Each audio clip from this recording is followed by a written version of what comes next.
In an instant, everything about your life and someone else's can change. Driving under the influence of cannabis slows your reaction time and impairs your judgment. Behind the wheel of your vehicle, every second counts. So stay alert while you're driving and never drive after consuming cannabis. Your life and the life of others may depend on it. Learn more about safe alternatives at MADD.org. That's MADD.org.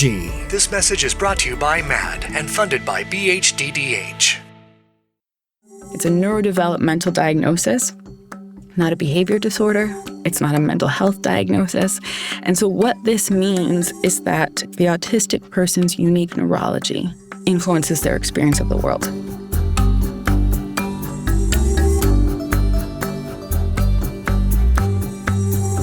All right, hello and welcome to Partnership Perspectives. This is our child welfare training and education podcast for those already working in or with an interest in working in child welfare in Rhode Island.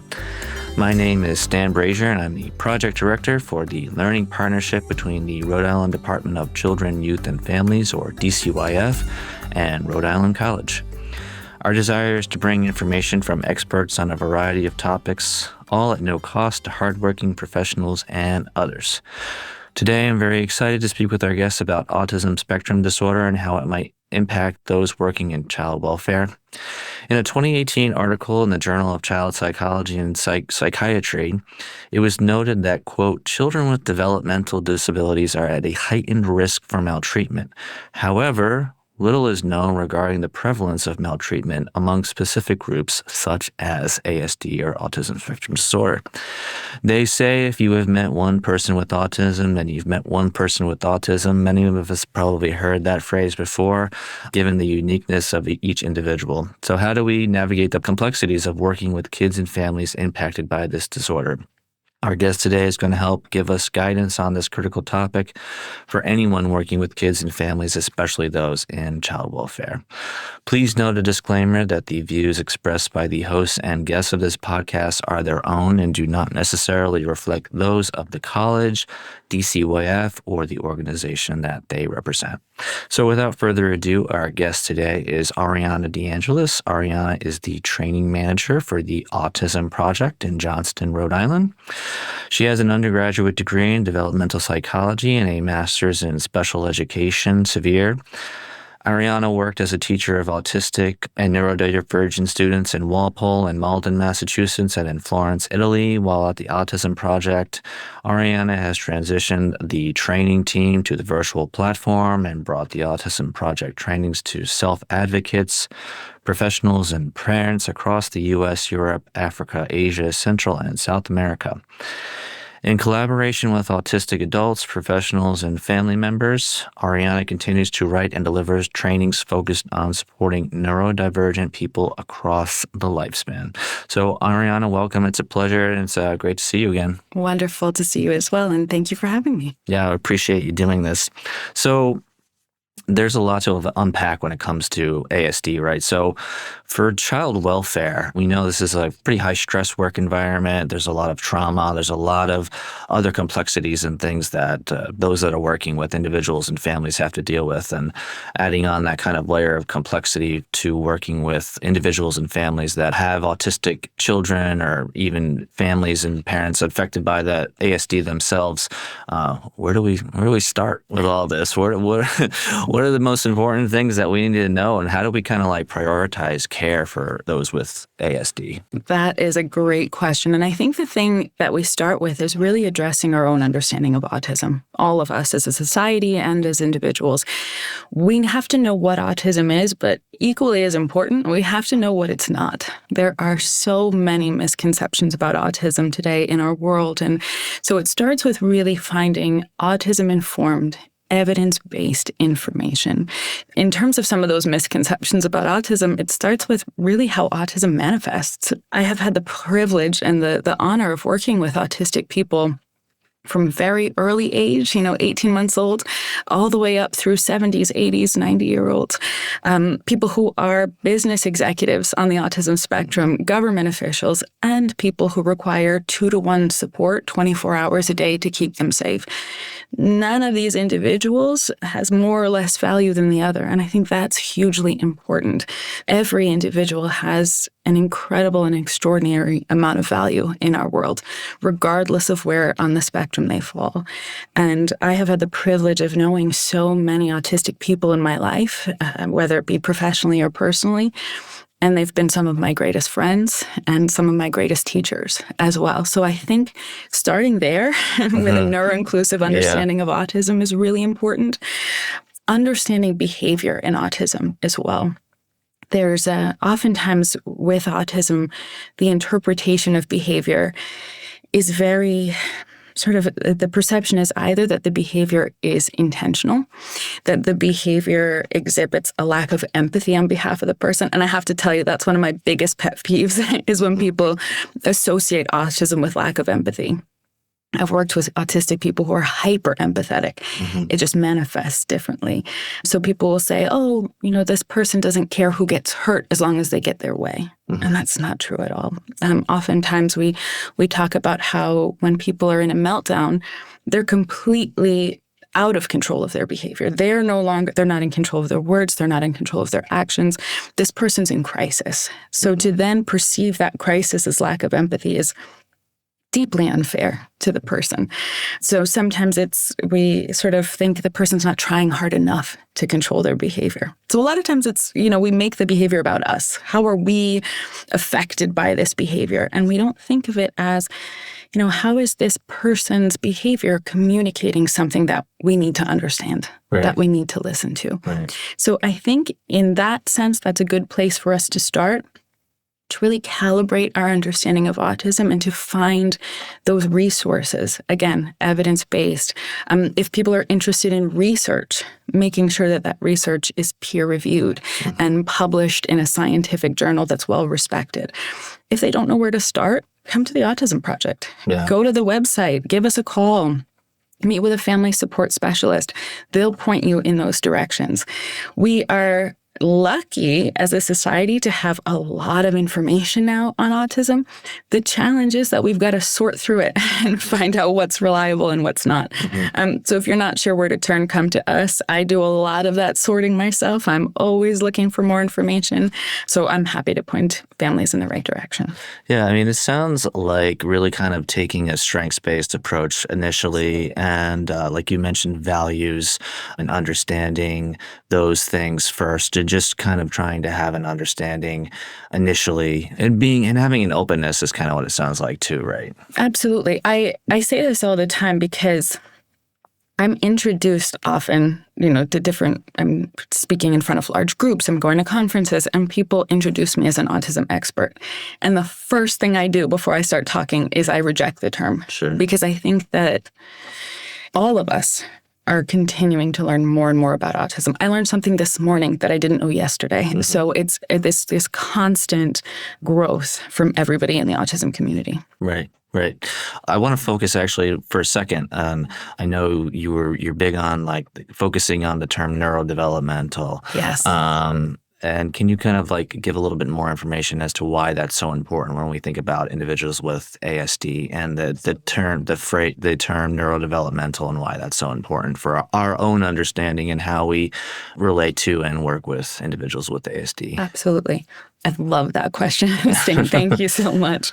So you're right. I start every presentation that I do, and I do hundreds of them a year, by calibrating everybody's understanding of what the autism diagnosis is. It's a neurodevelopmental diagnosis, not a behavior disorder. It's not a mental health diagnosis.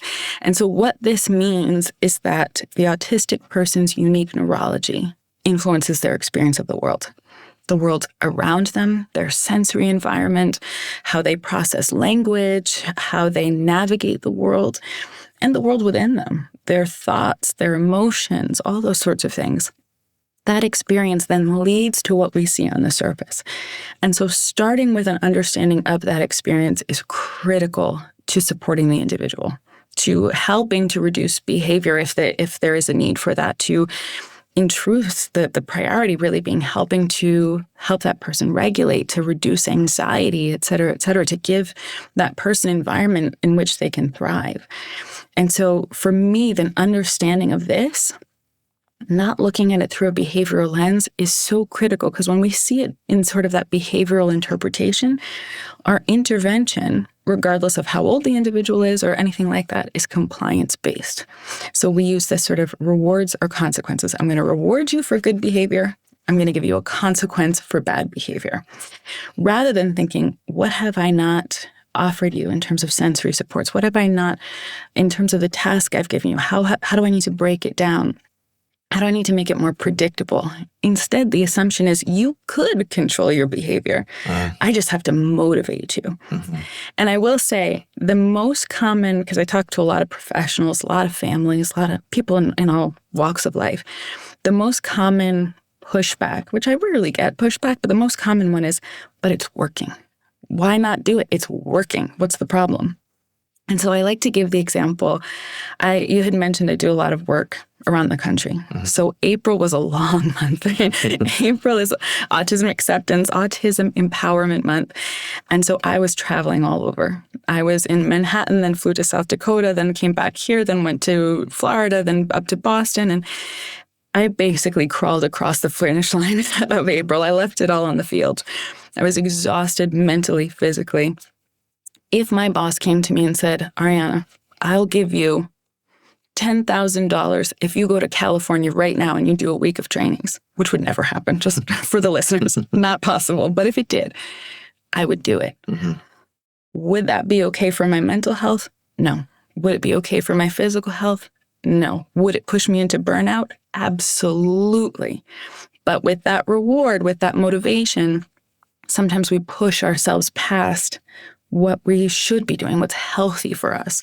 So we want to take the holistic approach. We don't want to say, I'm going to give you this reward or I'm going to give you this consequence.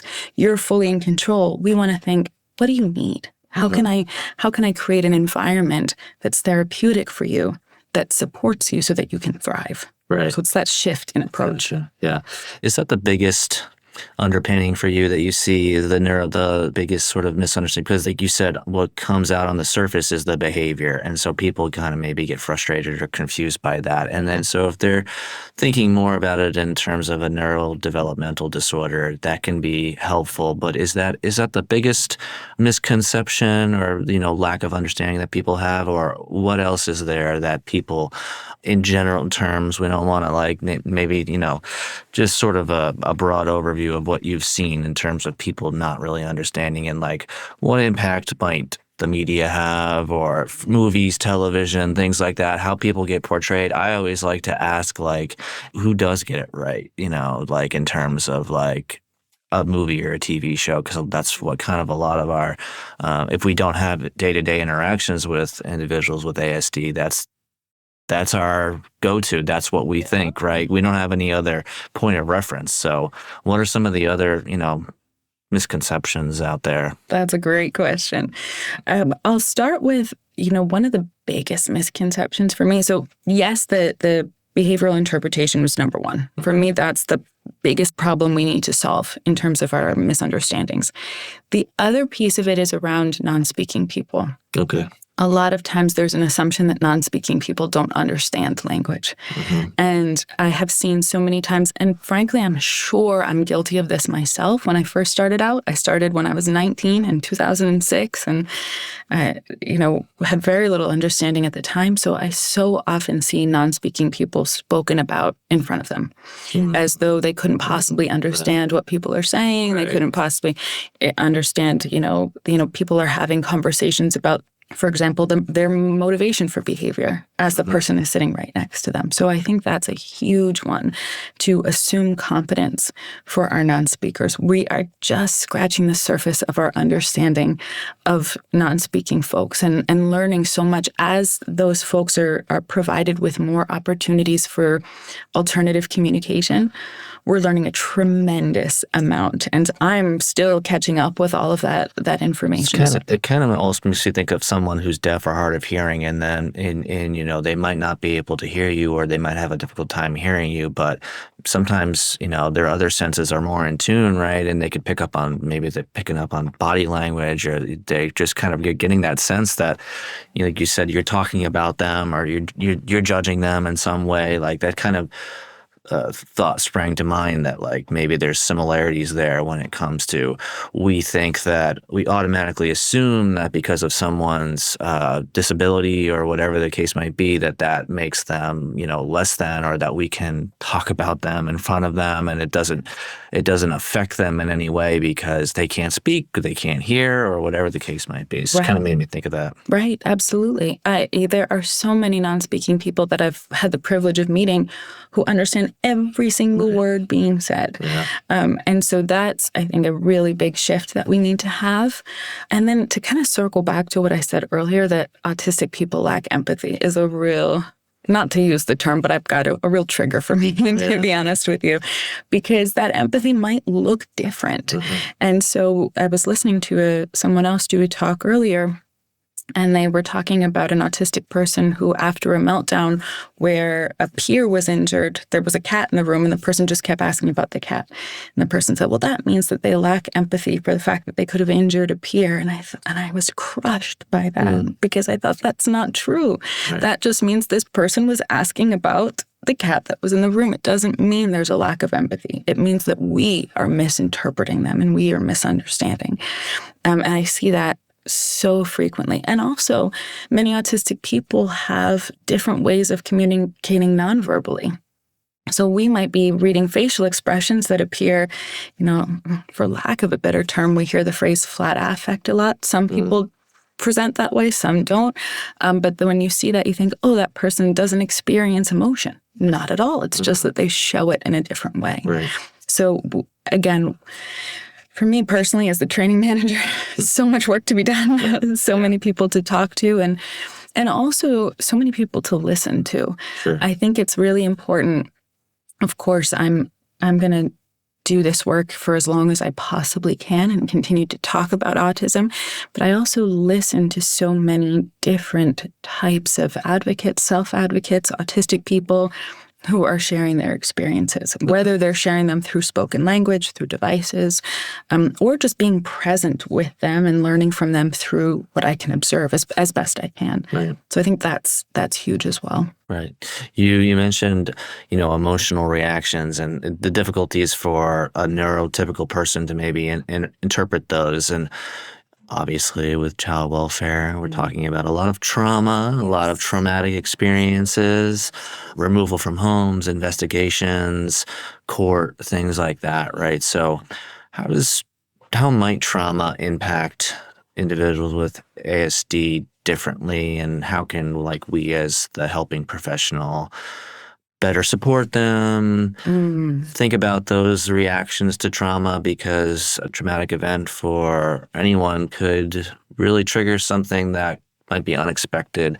Somebody might, regress developmentally, or they might have some sort of, reaction that we weren't expecting. So is there anything that can be done, or, we're trying to kind of think about this for the child welfare professional, right? That individual that's, going out to that home, going to court, going to that supervised visit, and knowing that there's trauma that's either already occurred or maybe even about to occur. Yeah, that's a great question. So a few things that we can do that I would say, to be honest with you, would work for every child in this context. A lot of times we do see, and just as a quick aside, I'm not a mental health professional, so I'm speaking simply through the autism perspective, but a lot of the things we recommend will work for every child in these really sort of unstable situations. In general, in autism, we recommend routine and predictability. So, of course, we're breaking routine here. We're taking a child out of the home. We're going to places we've never been before. Yeah. So in that sense, the maximum amount of predictability that we can create, even if that means, as you're transitioning from wherever you're picking the child up and taking them to court, that before you go, you just make a little schedule of where you're going, what's going to happen when you get there, and depending on the child's age, of course. Even if it means a little picture schedule with a picture of the courthouse, a picture of the courtroom, what they're going to do after the courtroom. And again, as I said, that's going to be helpful for everybody in a situation like that, even an adult, even a teenager. even someone who's not on the spectrum could use a little bit of that predictability when possible. And I know it's not always possible to do that, but if there is, if the person has a little whiteboard with them and you can write down what's going to happen, if the person can read that information, that sort of thing can be really helpful. And then sensory supports. So if we think about the sensory environment that person is going to be in, offering things like in a new place where there's lots of people walking around, offering headphones that the person can wear, offering fidgets. I mean, I've gone to the Dollar General before, not to promote any specific dollar-based We don't store. get support. We don't get sponsored by Dollar General, Okay, so don't worry. Thank you. I've gone there and just loaded up on plastic stress balls and fidgets and just offering them to that person. And what I would recommend here is having an array of different ones. A lot of times I see people just go out and buy 100 of those Pop-It toys, but those type of things don't work for everybody. So just having a variety of different things and encouraging the person to pick one and then keeping it with them the entire time so that they have something to do with their hand. And then beyond that, it's going to vary depending upon the person's sensory needs.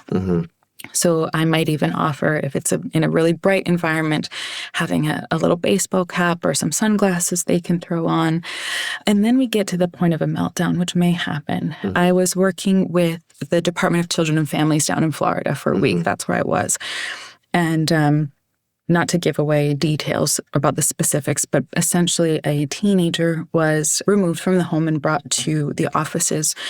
And she had a meltdown in the middle of the offices and disrobed and all sorts of things, and behavior that caused injury to herself, behavior that caused injury to others, property destruction. And the way it was described to me, and again, these were wonderful, very well-meaning, caring people who were doing an extraordinarily difficult job.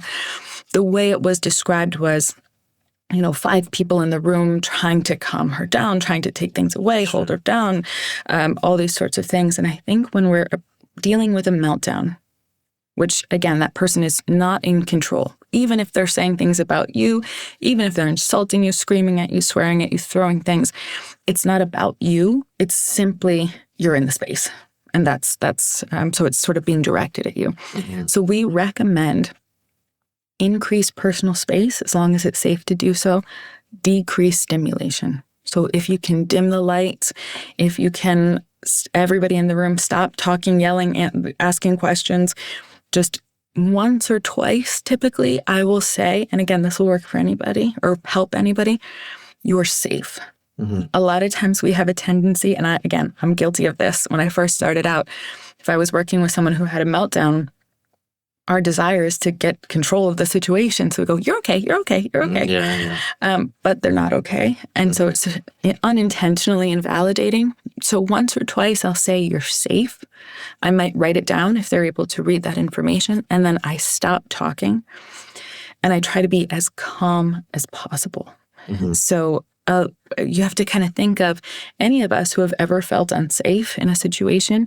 You try to see how the people around you are reacting. A meltdown is a fight or flight response. So they're in a feeling of being unsafe or they're having a reaction to a perceived threat. So if you're calm, it's going to kind of indicate to the person, whether they're looking at you or not, okay, I must be safe, because if I was unsafe, they would be panicking too. So remain as safe as you can. If you have a couple of visuals you can offer, that would be great. I can think of one student I had who, after a meltdown, he wanted a glass of water. He wanted to go to the bathroom to splash water on his face. He wanted some crunchy pretzels. And so I would put help, bathroom, pretzels, and water on the table in front of him.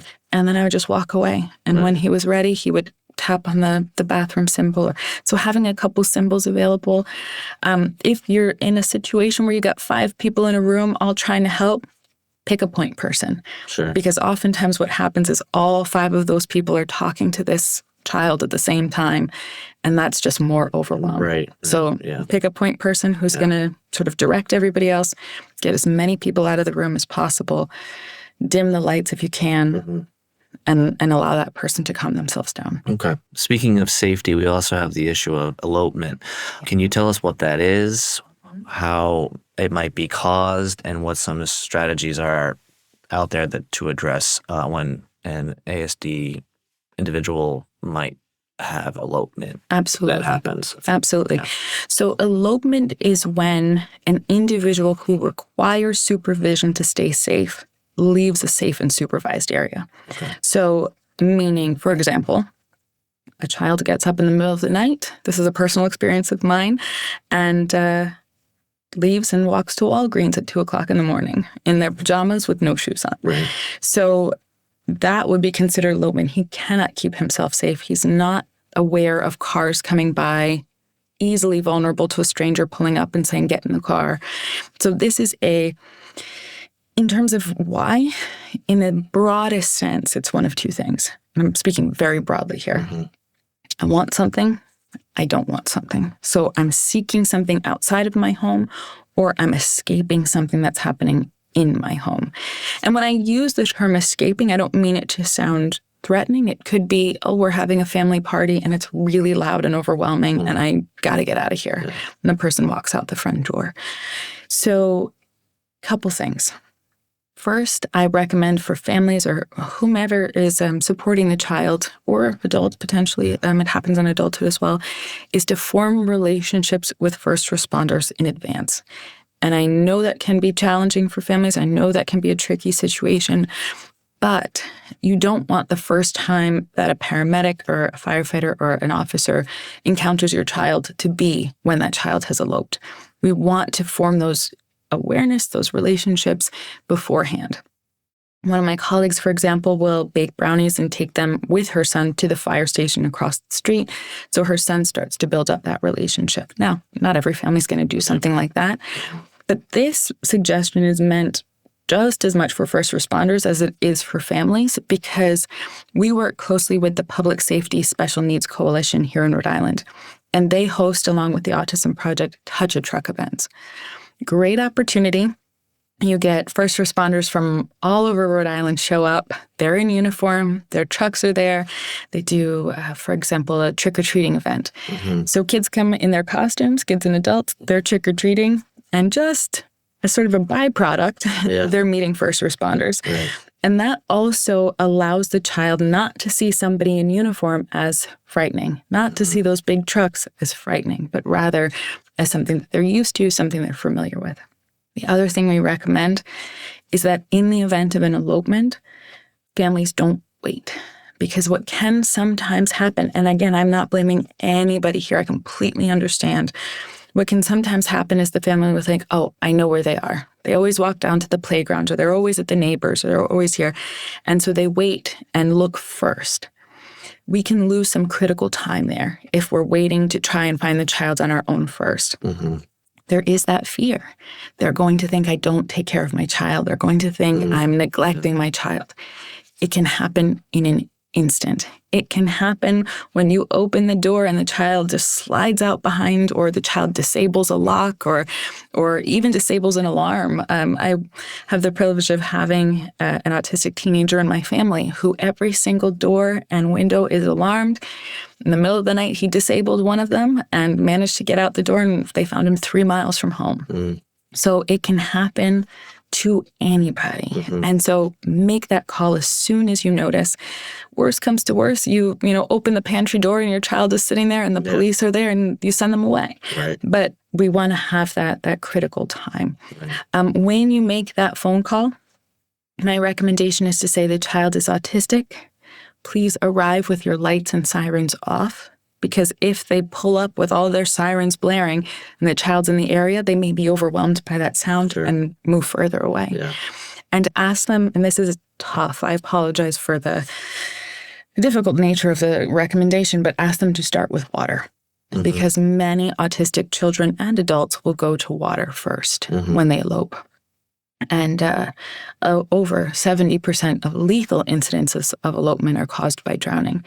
So when I say water, I mean lakes, rivers, streams, pools, water tanks, anything. Right. Anything that has water, whether it's spring, summer, winter, it doesn't matter.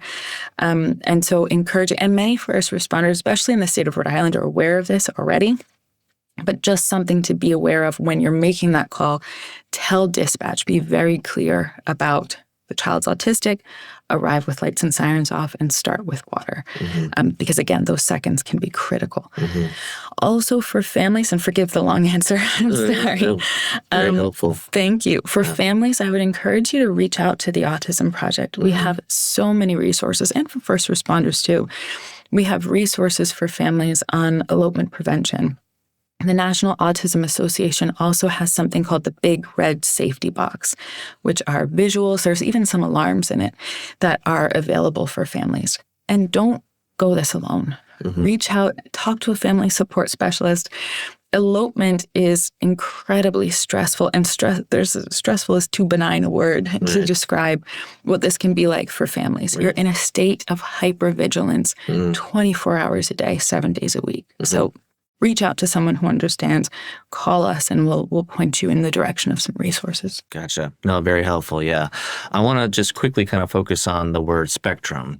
Can you tell us a little bit about why do we use that word? Why we have maybe moved away from this labeling of high functioning, low functioning, and maybe talk a little bit about how we can think about this as a spectrum, and is what's helpful, what's maybe not helpful when we're thinking about individuals with ASD across this spectrum. Like, I know there's levels, but maybe you could talk a little bit about that real quick. Absolutely. Great question. So the term spectrum is meant to highlight the fact that autism is very heterogeneous. It's so varied in its manifestations. So you're dead on about the levels. So in the autism world, diagnostically, clinically speaking, in 2013, there was this big shift. So we used to have a bunch of different diagnoses: Asperger's syndrome, PDD, NOS, pervasive developmental disorder, not otherwise specified, autistic Easy disorder. to remember, yeah. Like pretty simple acronym. Rules right off the tongue, yeah. So we had all these diagnoses, and then in 2013, they became autism spectrum disorder. Level 1, level 2, level 3. Those levels are based on the support that the person requires. But to your point, they created a bit of a misconception about autism, because now people think, okay, so someone with autism level 1 has a little bit of autism, and someone with level 2 has medium autism, and someone with level 3 has a lot of autism. And it doesn't actually work like that. Rather, there are two core areas of challenge or difference associated with the autism diagnosis: social communication and behavior. And those two areas impact people regardless of where they fall on the spectrum. They just might manifest in different ways. And so what happens is we have this perception of a little bit of autism, and especially for those folks who have fluent spoken language or who are labeled as high functioning, to your point, oftentimes don't get the support or the accommodations that they need because of this misconception of a little bit of autism. So now many autistic people are saying, I'm not a point on a line. I don't fall over here on the spectrum or here on the spectrum, but that each of us is this kaleidoscope of skills, challenges, ever evolving and ever changing across the lifespan. So I think it's really important to recognize that. And as you said earlier, to see autism through a strengths-based lens, to see autism as not a list of deficits, which is sort of historically how we interpreted autism, to really focus on what brings the person joy and how we can support that person so that they thrive, while at the same time not ignoring or looking away from, for some people, the very profound challenges that they experience, whether it be related to their autism or related to a coexisting diagnosis like epilepsy or a GI condition, or, the list goes on, migraines. There's all sorts of things that might be, that have more prevalence in the autism community. So making sure that the challenges, and in some cases very significant challenges, have solutions. The folks deserve solutions to those challenges, but not seeing that person as a list of challenges. And that's what I think is so detrimental, is to say, this person can't do this and can't do that and isn't doing this and isn't doing that, that person's extraordinary. And if you took the time to learn about that person and learn about that person's uniqueness, your life would be enriched by that. And so I think in that sense, it's really important to shift. And I don't, and the Autism Project doesn't use the terms high functioning and low functioning. Again, because of that, if we say low functioning, we see that person as a list of challenges or of can'ts or of deficits. And if we say high functioning, a lot of times people use that as an excuse not to provide support or accommodations. So we look at each individual in that unique way. And again, embrace and celebrate the strengths and the things that bring that person joy while making sure to keep working on supporting those challenges and finding solutions. I think we often want to try to put, people in different boxes and things like that and label and different categories, right? Absolutely. Sometimes it's just better just to not do that and just treat them as a unique individual, right? So, my wife and I were really big fans of the show Atypical. I don't know how accurate it was, but it kind of made me think of a question about, like, we've talked a lot about our relationships with individuals with ASD. What about their relationships with others and even in particular with other people that also have ASD? And how do we, how do we balance, encourage their relationships, support their relationships and their engagement, especially if they're, they're nonverbal or, like you mentioned, the empathy thing. Like, it could be hard for some of us to kind of like not, they're like, they're rude, they're, whatever the case might be, we're interpreting that reaction or their emotions that way. How do we kind of like, I'm thinking too, like, especially for like foster parents, like that might take an individual that, an autistic child into their home. How do they, encourage and support like their relationships and interactions with others? Great question. Where to begin? Yeah. I think so. Couple different things. One is start with understanding, because it's very easy to misinterpret. If you see that person through the lens of how you communicate or how you socialize, you might think that this person, as I said, lacks empathy or only cares about themselves And I hear that a lot when people talk about special interests. So actually, as part of the diagnostic criteria of autism, there is a component where many autistic people will have a high area of interest or interest. Sometimes it changes every day or every, season. And for some people, it's the same interest for their entire lives. And so in socializing, sometimes that person will defer to their special interest and talk about their special interest at length. Yeah. So for foster parents, start there. Start by learning that child's special interest, engage with them over it, and don't assume that because they're not having a reciprocal conversation, that they don't care about you. Again, that's I so often hear people say they're so selfish. They only want to talk about what they want to talk about, never what I want to talk about. Yeah. It's part of the diagnosis. It's not selfishness. It's a difference in reciprocal conversation.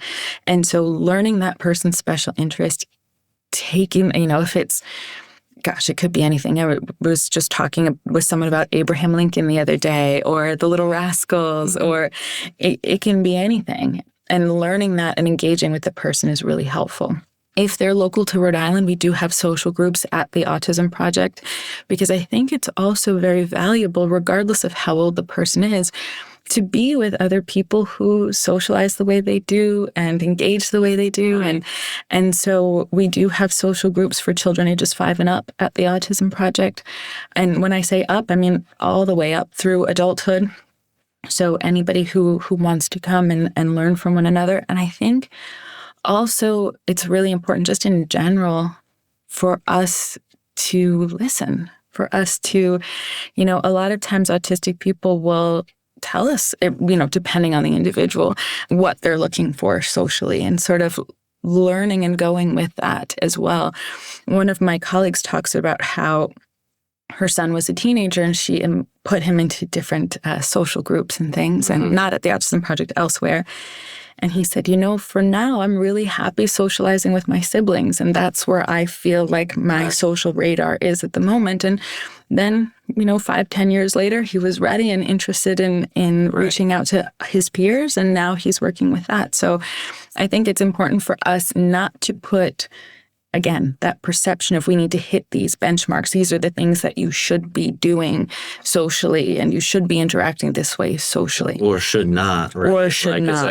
Like from that show, you had the mom that was like obviously very overprotective, and then the dad whose approach was much different. Yeah. A lot more sort of allowing the character to kind of go out and experience things themselves and try to sort of make their own mistakes. And I can imagine there could sort of be pros and cons to kind of both approaches. Absolutely. And I think one thing that's important in all of this to acknowledge is that many autistic people are vulnerable socially. Yeah. And oftentimes get taken advantage of by bullies, by people who are looking for that vulnerability.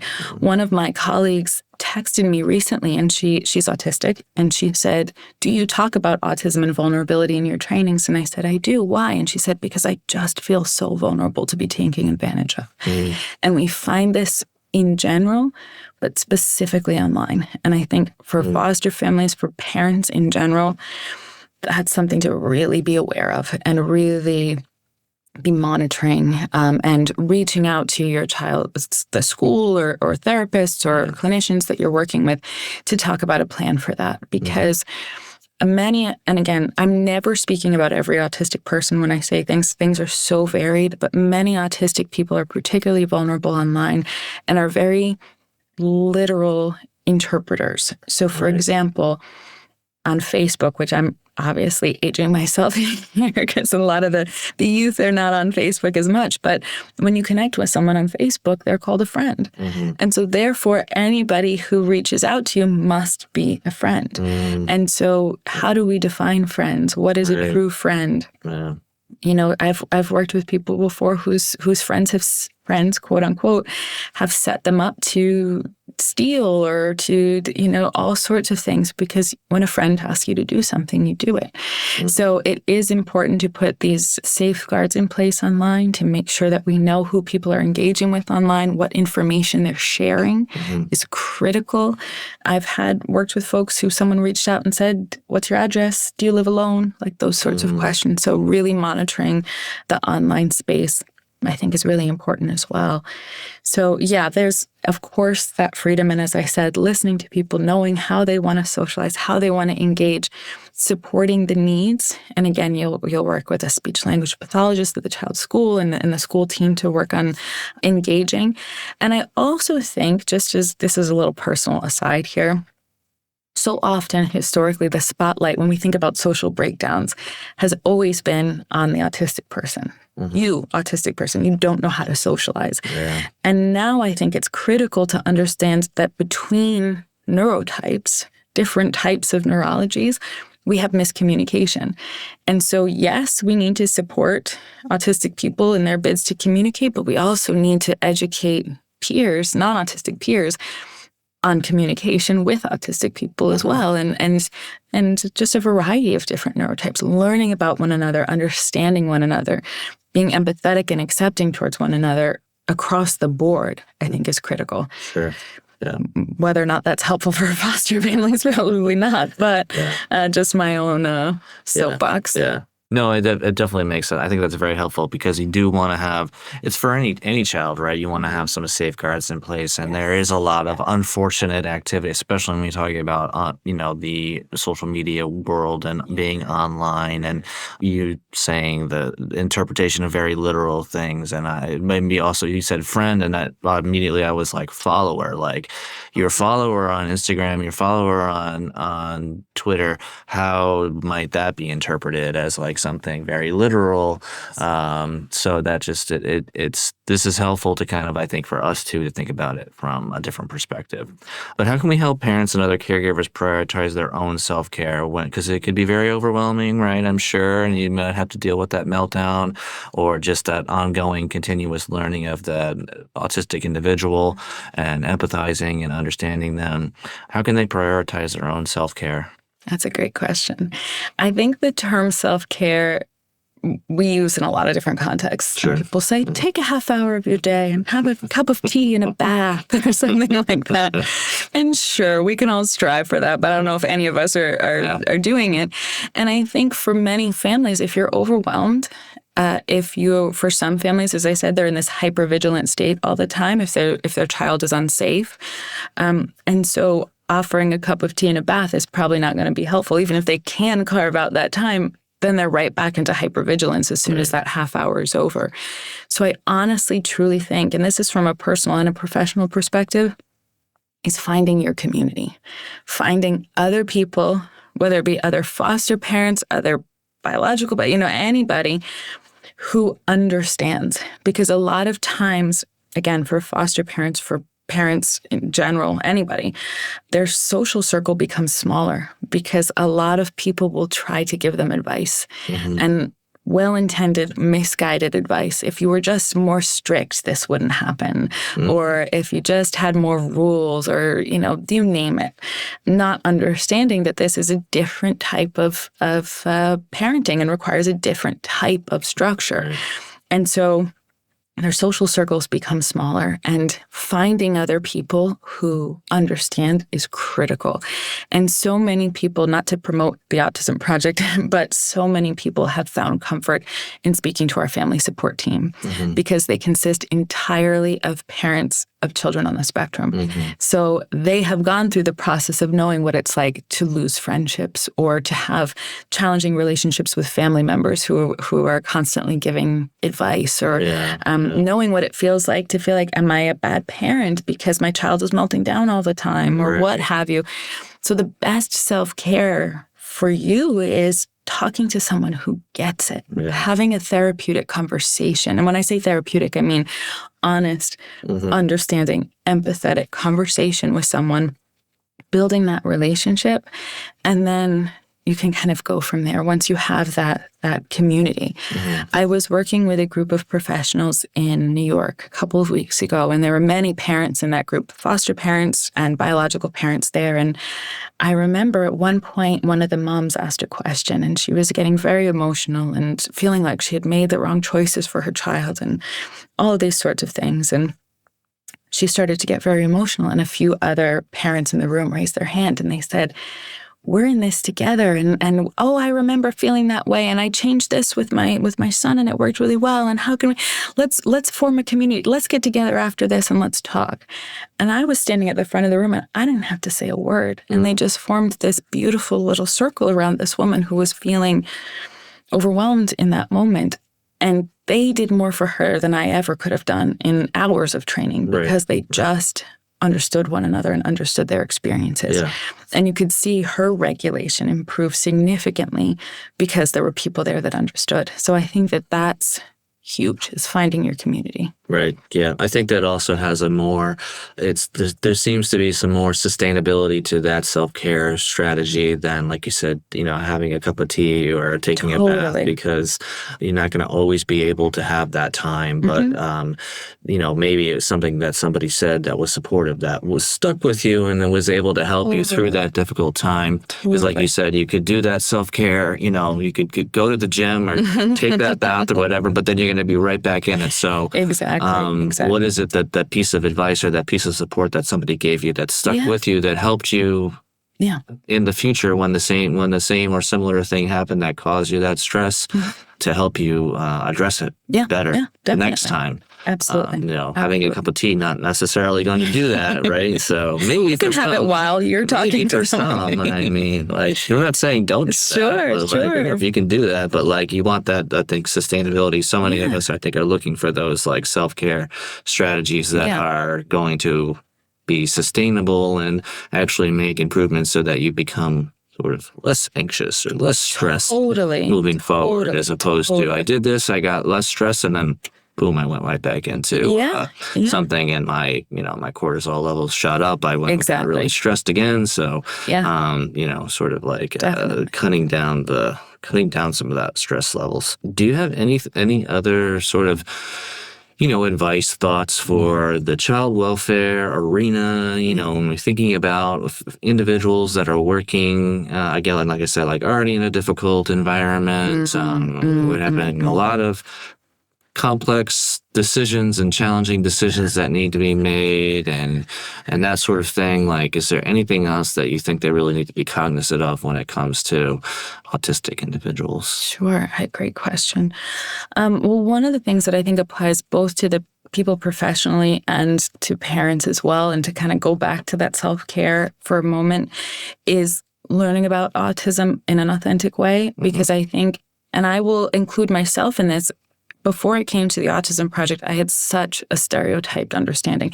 And that's after 10 years in the classroom. That's with a master's in special education. But I felt like my understanding was, again, in part behavioral. I had beautiful connections with my students. I don't want to, suggest that I had a very sort of compliance-based approach. But it would have changed everything if I had understood, if I hadn't taken meltdowns personally sometimes, or if I had a better understanding of the sensory environment and all of those sorts of things. It would have changed things tremendously for me. So I think, and basic autism education, a couple hours of information, I think can be, and I don't mean to imply that that's easy, especially when you guys are so overworked and stretched so thin. I think in general, being aware of the sensory environment and some of the things we recommended for trauma, making things as predictable as possible in a very impossible situation can be extremely helpful. And just understanding that the behavior is not about you, I think is huge, is huge. One thing, taking it personally, right? And I know it's easier said than done. Yeah, sure. I have, as I said, once I came to the Autism Project, and this might again fold into the self-care piece for our professionals and parents, I felt maybe a year's worth of crippling guilt when I got there. I lost a lot of sleep that first year because I thought, my gosh, I would have done this differently and that differently and that differently and that differently. And I think families, experience that too. And, beat yourself up. Yeah. And to understand, to talk to other families or talk to other professionals who say, I went through that too. Right. And the reason I talk about this and the reason I say I made this mistake or I would have done this differently or that differently is because I don't want professionals or family members to feel like they're the only one. And that's also why I reject the term autism expert, because I think, my gosh, tomorrow I'll do something differently than I did today because I'll learn something new or I'll meet an autistic person that's unique and unlike any other, as always occurs, but, whose autism manifests differently than what I might expect. And I'll have to pivot and learn something new there. So I think that, just in general, sensory supports, visual supports, predictability. One thing I will add, if we're using visuals, if we're using any type of list or these, a schedule, this is what we're going to do, as much as possible, stick to it. A lot of times we have I told them we were going to go to McDonald's, but actually I don't have time. Or last time we did go to McDonald's, but this time we're not going. And if that child expects, and I'm using McDonald's as an example, if the child expects that that's what's going to happen, follow through. Because for many kids, their trust is just constantly broken, whether intentionally or unintentionally. So as much as you can follow through with what you said you were going to do, and again, this is for autistic and non-autistic children, follow through with what you said, I think can be very helpful. Yeah. Mariana, thank you so much. Appreciate it. Thank you. I appreciate it. Thank you, guys. Bye. Bye.